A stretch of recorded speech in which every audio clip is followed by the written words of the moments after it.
Assalamu alaikum. My name is Dr. Fahad, and today our presentation topic is urinary incontinence, and my moderator is Dr. Naveed Meher. Learning objective of our presentation is urinary incontinence definition, prevalence, types of incontinence, mechanism of incontinence, their diagnosis, and treatment. First of all, we will discuss urinary incontinence definition.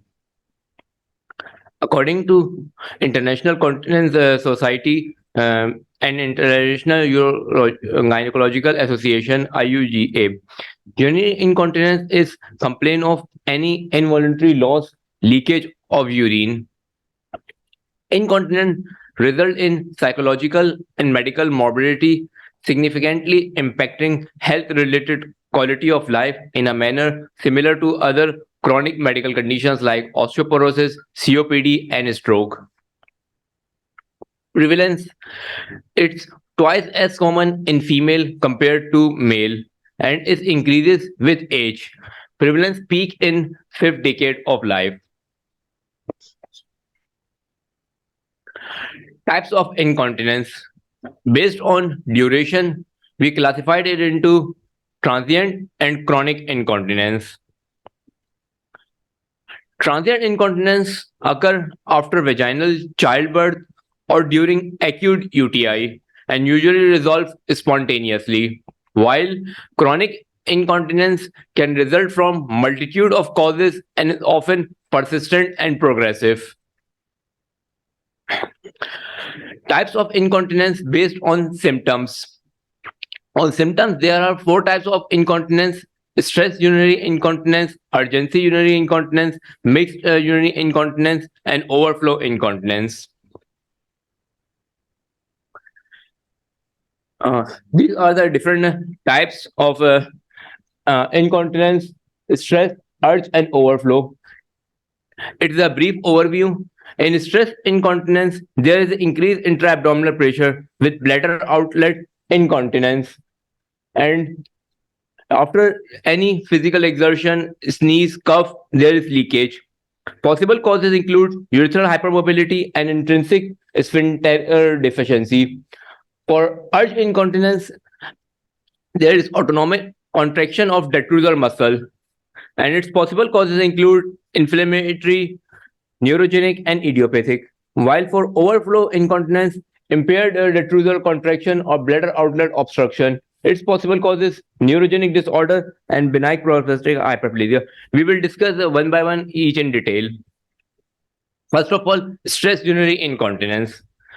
Its definition according to ICS is involuntary urine leakage in association with coughing, sneezing, or physical exertion.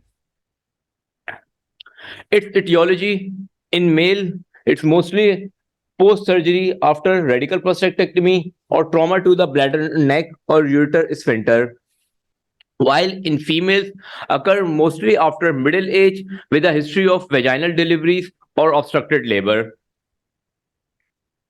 Stress urinary incontinence is further classified into four subtypes by Blavis on the basis of video urodynamics. Type 1 include report of urinary incontinence according to the patient, but without any clinical signs. Type 2 leakage that occurs during stress with less than 2 centimeter of descent of the bladder base below the inferior margin of the symphysis pubis. Type 2 is further classified into 2A and 2B. There is a leakage of stress accompanied by marked bladder base descent more than 2 centimeter, and that occurs during stress, it's 2A, and is permanently present, then it's 2B. While in type 3, bladder neck and proximal urethra are already opened at rest with or without descent, which is also known as intrinsic sphincter deficiency. This is the pictorial presentation. On type 0, there is no leakage. In type 1, there is less than 2 centimeter of descent of bladder neck during the stress. While in type 2, there is more than 2 centimeter of distress. And type 3, leakage under the stress of gravity or greater stress. The mechanism of stress urinary incontinence It's classified into two broad categories: hypermobility of bladder neck and urethra, and intrinsic sphincteric deficiency. First of all, we will know some basic of bladder. When bladder is full, there is parasympathetic system stimulates that causes bladder contraction, and then urine is pushed out. Synergistically, there is intrinsic and extrinsic sphincter is released. Under the control of autonomic system, a smooth muscle that is the detrusor, its wall contract. And when the bladder is empty, sympathetic system relaxes and the detrusor muscle relax and it stores the urine. Now the mechanism of stress urinary incontinence, hypermobility of the bladder neck and the urethra, originates from insufficient support of urethra and bladder neck by weak pelvic floor musculature and or vaginal connective tissue. This causes the urethra and bladder neck to lose the ability to completely close against the anterior vaginal wall with the increase in intra-abdominal pressure, example from coughing or sneezing leading to incontinence. The another mechanism, extrinsic sphincteric deficiency, results from loss of urethral tone that normally keeps the urethra closed. This results in presence or absence of urethral hypermobility and typical results in severe urinary leakage even with minimal increase in abdominal pressure. This is the pictorial presentation, two mechanism, hypermobility and the intrinsic sphincter deficiency.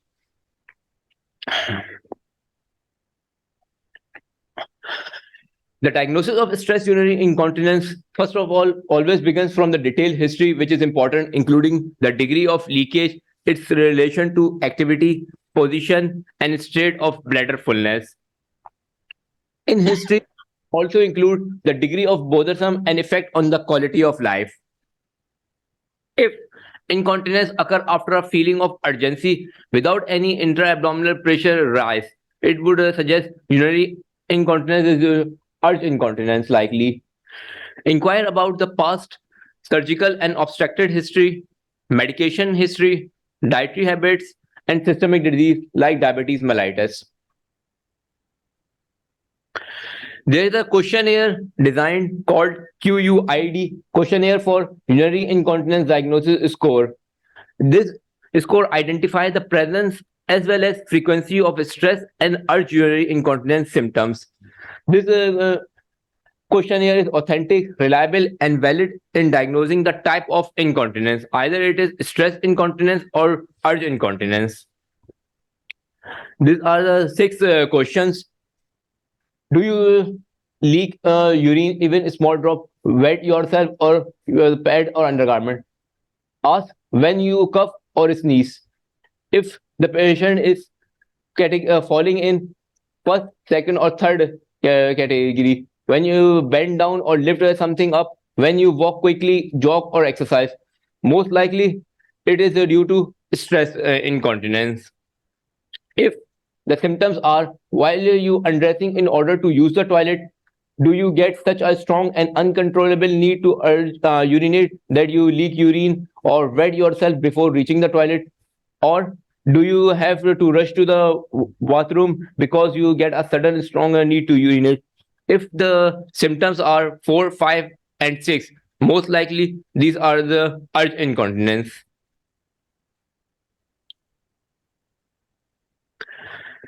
Physical examination is also important in stress urinary incontinence, especially if urine leakage is witnessed by the examiner.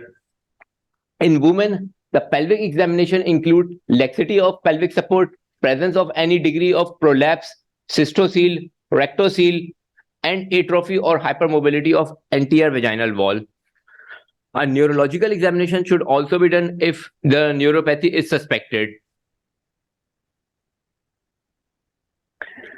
For diagnosis, we use different tools. It includes micturition diary that records the time of micturition, voided volume, and the types of incontinence is recommended by International Continence Society.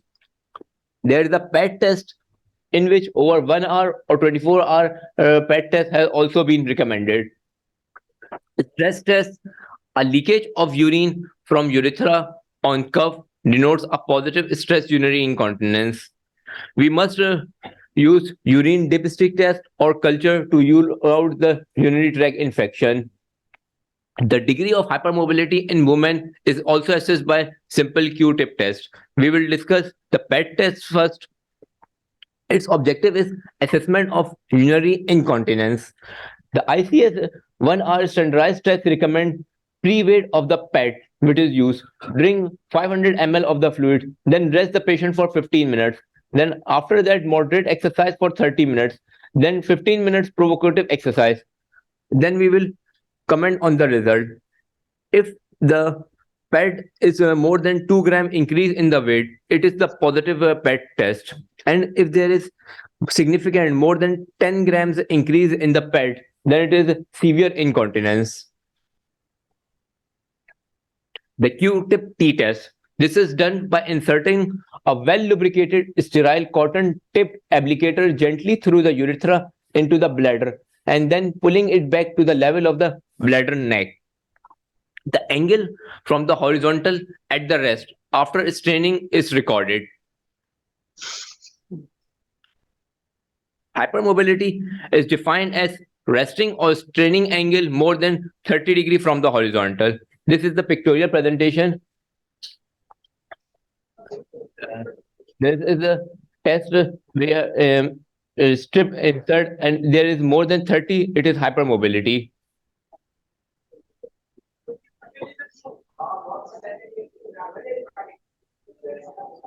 For the diagnosis, NICE guidelines recommends avoiding UDS for women with a pure urinary incontinence symptoms. However, in clinical practice, UDS are often performed prior to surgical intervention in order to fully clarify the nature of incontinence and counseling for surgery if needed. Urethral pressure profile, some center offer this as a standard with UDS. For further investigation, we can do cystoscopy and ultrasound KUB if indicated.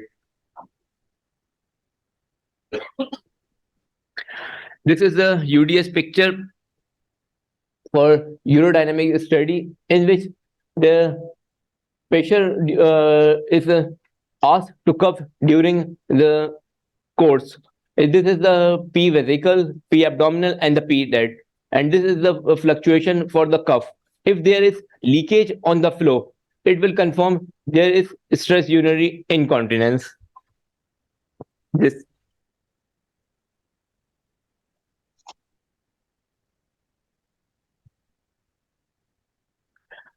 For the treatment of stress urinary incontinence, there is conservative management and surgical. First, we will discuss the conservative. For mild and moderate cases, the International Continence Society recommends lifestyle modification, which include weight reduction, alcohol and caffeine reduction, fluid optimization, stop smoking, avoid constipation. They will recommend pelvic floor muscle training with or without biofeedback. Drugs include duloxetine, electrical stimulation, intravaginal devices, and the urethral stents. First of all, discuss pelvic floor muscle training. The classical example is the Kegel exercise, which will also we teach patients in our prostate clinics.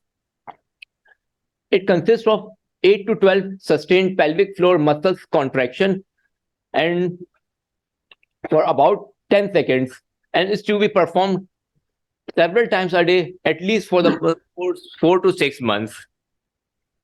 Pelvic floor muscle training has been shown to be superior to electrical stimulation and bladder training.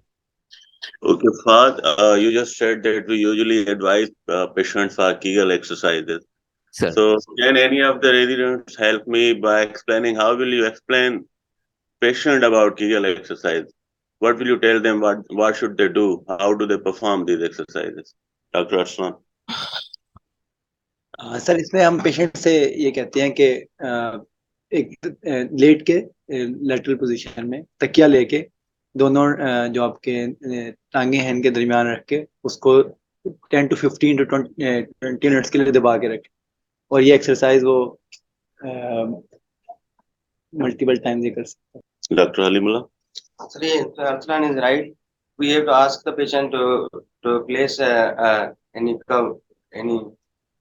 like तकिया रख के बीच टांगों में तकिया रख के उसको press करना होता है, उसको 10 to 15 सेकंड तक जोर लगा के, और ये एक्सरसाइज हमें रिपीट करनी होती है 8 to 10 12 sustain pelvic floor muscle के लिए। जब हम तकिए को अगर दबाने की कोशिश करेंगे इन बिटवीन द थाइज और नीज, तो उसमें तो हमारे थाई मसल यूज होते हैं।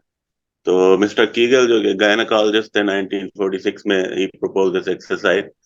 तो basically you have to ask the patient, they should attempt to try to hold the urine. जब यूरिन होल्ड करने में मिड स्ट्रीम में जो आपके मसल्स यूज होते हैं, देट आर पेल्विक मसल्स। तो उसके लिए आपको प्रॉपर एक सेटअप चाहिए, पेशेंट को एक्सप्लेन करना चाहिए, क्योंकि हम regularly when I was resident I used to do that as well, के टांगों के बीच में तकिया रख के उसको दबाएं। तो ये तो हमारी जो ये थाइस के अबडक्टर्स हैं उनकी एक्सरसाइज है, they will not help the patient in gaining their continence mechanism or avoiding stress urinary incontinence, because जितने भी हमारे continence को especially in female patients maintain करते हैं, there are multiple fascias जो pelvis के अंदर होते हैं, pelvic floor muscles and fascias हैं जो कि हार्मोन डिपेंडेंट होते हैं। इसीलिए जो पोस्ट मेनोपॉजल वुमेन होती हैं उनमें due to lack of the hormones वो जो है लेग्स पड़ जाते हैं, एंड विथ मल्टीपेरिटी उनकी जो है वो स्ट्रेंथ जो है वो टेंसाइल स्ट्रेंथ वो कम हो जाती है, जिसकी वजह से यूरेथ्रल हाइपरमोबिलिटी और सारे प्रॉब्लम्स होते हैं, पेल्विक ऑर्गन प्रोलैप्स होता है, तो that can lead to the stress urinary incontinence. Acha, if I can add one or two points further with regard to Kegel exercises, the position of the patient is very important. For instance, your legs can be straight when you lie down. Your legs can be flexed at the knee joint. So the position that has to be attained is like a straddle position, meaning to say when you are on the horseback. So when you are on a horseback, on a straddle, आपकी जो दोनों नीज है ना वो semi flexed होते हैं, they are not straight, and when they are semi flexed then the adductor muscles are actually minimized, their action is minimized, and the action the tonicity is actually increased at the level of pelvic diaphragm. So there is a kind of a dynamic action of muscles which is needed and which you want to increase.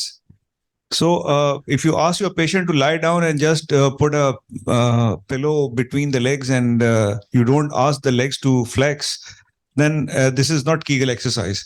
So you have to flex the legs, just be on resting position. They should not be dangled in air. They should be like resting on the bed, and then the pillow should be at the level of between the two knee joints. So that is the kind of position that one has to attain, and when you do it, then it has to be sustained, and sustained contraction is needed. If you don't do it, that meaning to say the sustained effect of contraction, then the purpose of Kegel exercise is lost. So you see, whenever you want to ask or do something and read something, and then you apply at any level of your understanding, you always ask the patient something which you have already experienced by yourself. For the stress urinary incontinence, we use dolutegravir, which is serotonin and norepinephrine reuptake inhibitor. It stimulates the pudendal nerve, which is involved in the contraction of external sphincter. Serotonin and norepinephrine are the two key neurotransmitters that stimulates the proximal end of the pudendal nerve to control the contraction of external ureteral sphincter. During a sudden stress on the pelvic floor, such as coughing, sneezing, laughing, or guarding reflex is elevated. The guarding reflex refers to increase in pressure in the mid-urethra. The external urethral sphincter helps to maintain the continence by contracting to guard against the increased bladder pressure to prevent the leakage. For surgery, we could do bladder neck suspension, either vaginal approach or suprapubic approach. In suprapubic approach, periurethral tissue is sutured to the back of the pubic symphysis, and a modified Birch procedure to fix the anterior vaginal wall to the Cooper's ligament. This is one surgery, mid urethral tapes. In this, we use tension-free vaginal tapes or synthetic tapes consisting of proline with a large pore size to allow tissue ingrowth and fixation. The middle of the tape is placed under mid urethra, and two arms are passed via retropubic space to lie above the rectus fascia or through obturator foramen to the subcutaneous tissue.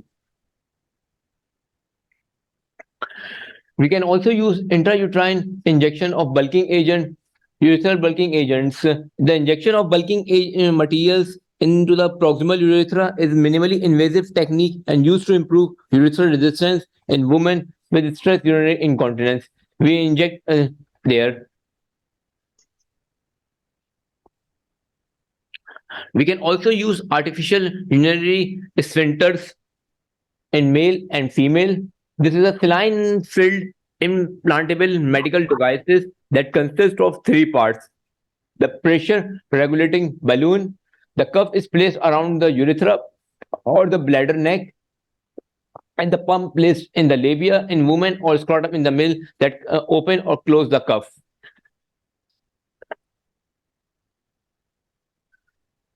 Second is urgency urinary incontinence.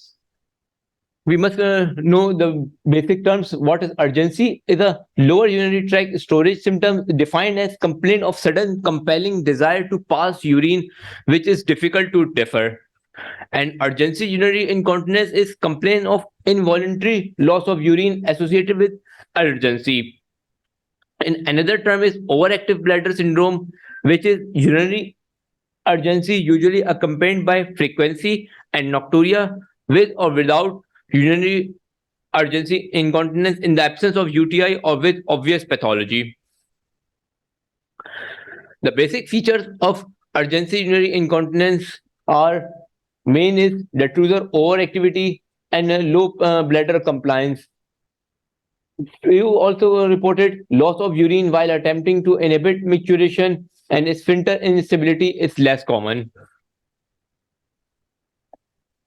The diagnosis. Diagnosis of the patient with symptoms of urgency urinary incontinence, overactive bladder should include detailed history, assessment of impact on disorder on the daily life, physical examination, urine analysis, and identification of modifiable causes. Most patients with uncomplicated urinary incontinence can be given a preliminary diagnosis at the point where sudden urge with uncontrolled loss of urine not associated with physical activity and loss of urine prior to reach bathroom. Initial management, if fails, usually after 8 to 12 weeks of trial. If complex conditions are present like pelvic organ prolapse, significant post-void residual, pain, hematuria, or pyuria, we can use UDS, cystoscopy, and other specialized investigations are recommended. The treatment of urgency urinary incontinence also from conservative to surgery. Lifestyle modification, behavior techniques include bladder training, pharmacology, Botox injections, neuromodulations, and the surgery. Lifestyle modification include fluid management as large volume can exacerbate urinary incontinence. Behavior strategies include bladder training, time voiding, prompt voiding, and toileting during on bladder diary. This is the pharmacology. Muscarinic receptors, which is the M2 and M3, stimulates the bladder contraction. M2 is dominant and it is acetylcholine mediated in the bladder. While and there is extender sphincter, there is alpha 1, which is stimulate the sphincter contraction, which is norepinephrine mediated. There is also in the bladder, there is beta 2 and beta 3 receptor, beta adrenergic receptors, which include bladder relaxation and which is norepinephrine mediated. There are several drugs which are given grade A recommendation by level 1 evidence by international consultation on incontinence, which include deraphenensin, furosteroid, imidafenacin, provirin, solifenacin, tolterodine, trospium, oxybutynin, and mirror background. Except mirror background or alpha blocker, mirror background is beta 3 agonist, while rest of the other drugs are antimuscarinic. There is accumulating evidence that mirror background has about the same degree of effectiveness as a standard antimuscarinic, and that combination therapy with antimuscarinic can produce improved control of the symptoms. Now the neuromodulation. It activates afferent inhibitory pathway and cortical areas involved in the lower urinary tract functions. Therapy includes the stimulation of peripheral or sacral nerves. Posterior tibial nerve stimulation is delivered through acupuncture type needle for 30 minutes at least weekly for 12 weeks. Botulinum toxins. It blocks the release of acetylcholine and is injected into the detrusor muscle via cystoscope under local anesthesia or sedation. The effect lasts for 3 to 6 months and can be repeated when overactive bladder symptoms recur. The third type is mixed urinary incontinence. Mixed urinary incontinence refers to the complaint of involuntary leak of urine associated with urgency and with exertion effect, sneezing, or coughing. This disorder represents an element of detrusor dysfunction, motor or sensory, as well as urethral sphincter insufficiency. It is most common in women older than 60 years. Its diagnosis of mixed urinary incontinence by International Continence Society emphasizes the presence of stress urinary incontinence and the component of overactive bladder, frequency and urgency, with or without urgency incontinence in the absence of known instinct factor. Urodynamically, detrusor overactivity is often noted. The diagnostic steps for mixed urinary incontinence are same as we discussed for stress urinary incontinence. In individuals with equal both the urgency urinary incontinence and stress urinary incontinence or difficult to define symptoms, UDS may help to define the dysfunction and the therapy. The treatment include presenting symptoms serve as a guide to initial therapy. Most bothersome symptoms should be addressed. If both are equal bothersome, treatment of urge component is preferred. Initial approach: behavior therapy, biofeedback, and anticholinergics. If we need surgical treatment, surgical outcome for mixed urinary incontinence have been reviewed for various fillings technique. Correction of a low pressure outlet may benefit at least some patient with detrusor overactivity, although results for pure stress urinary incontinence remain the superior. The tension-free vaginal tapes approach account for 85% for 4-year cure rate for resolution of mixed urinary symptoms. The current data support to use the either mid-ureter or pubovaginal fillings for mixed urinary incontinence. The fourth type is overflow incontinence. It's the involuntary loss of urine associated with bladder overdistension.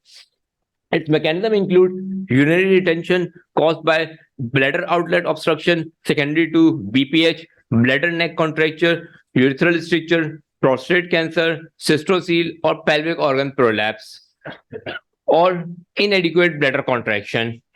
Diabetic cystopathy can result in overflow incontinence as both sensory and contractile function can be compromised.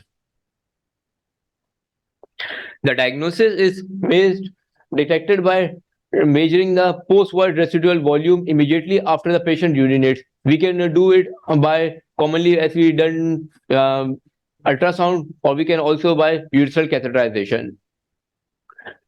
In adult, less than 50 ml of urine remains in the bladder immediately following voiding is considered normal.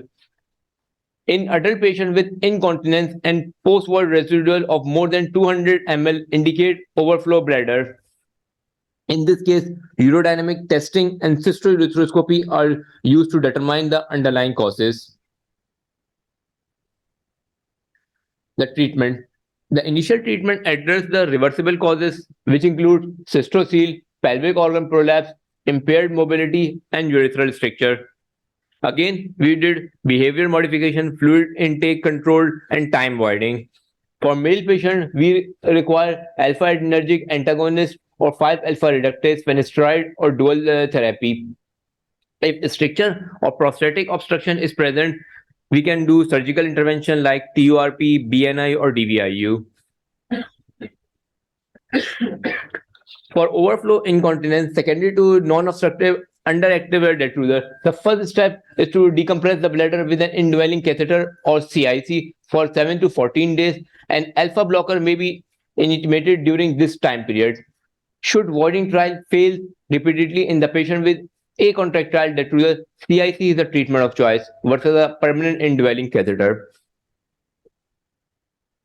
Thank you.